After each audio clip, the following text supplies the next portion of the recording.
Hey, so this is Mr. Miller. I'm going to be taking you through the Reformation today. This is part one of the Reformation.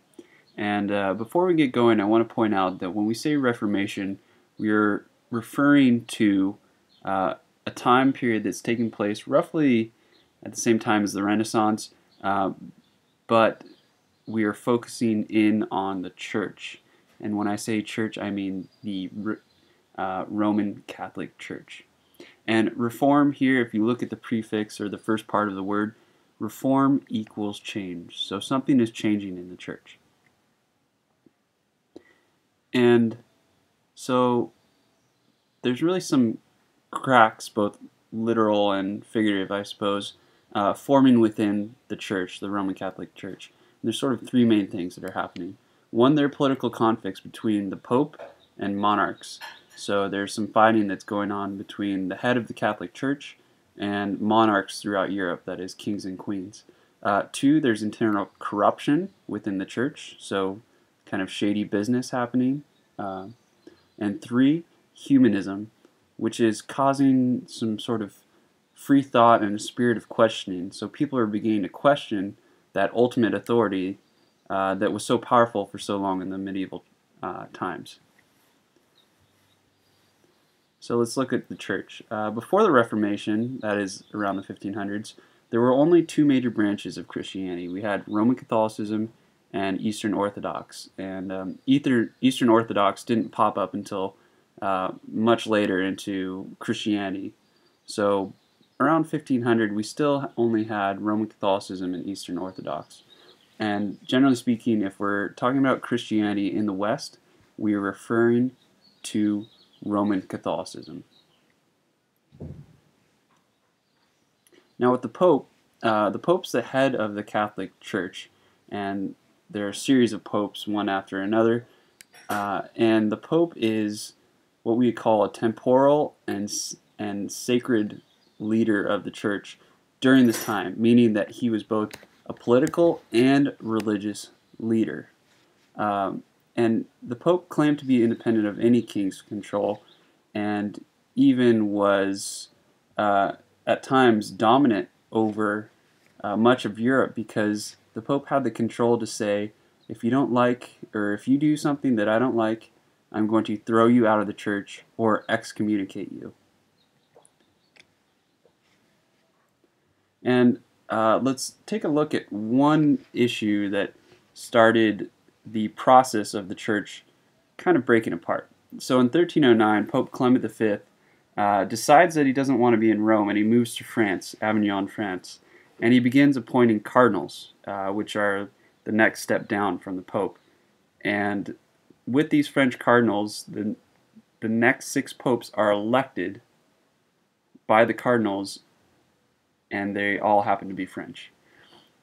Not a big surprise there. But many people lost respect for the Pope and therefore the Church, because they saw this as a political maneuver.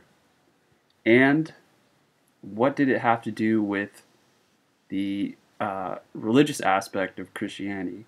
It just was too political for a lot of people. And again, with humanism, people are starting to question their religious leaders. This is Clement V right here. And this is where he lived. It looks more like a castle than a religious palace or building. Okay, continuing on with this schism, it's called the Western Schism. Sometimes it's referred to as the Great Schism, but that's not entirely correct. The Great Schism occurred between when the Roman Catholic Church broke from the Orthodox. But we're talking about the Western Schism here. In 1377, Gregory moves the Pope's residence back to Rome. He lives only 1 year. Pope Urban VI takes over, and the French cardinals are not happy, and they're still in France, and so they elect their own Pope, Clement VII. So we have the situation now where there are 2 popes, one in Rome, one in France. This is Clement VII here. So Clement moves the Pope's residence back to Avignon. Urban refuses to step down. There are now 2 popes, And this is the Great Schism, or the Western Schism, or the split between the Pope's power. And so people begin to question, who do we follow, and what does this have to do with Christianity? And so this is kind of one of the elements that leads to the decline of the church. One, the Western Schism. Two, we begin to see more and more selling of church positions. So I'll give you this position of cardinal, and you give me some money.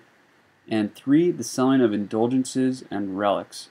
Indulgences are certificates sold to reduce a person's sin or reduce a person's time spent in purgatory, which is the place between heaven and hell. And it's not a particularly nice spot, so you want to spend as little time there as possible.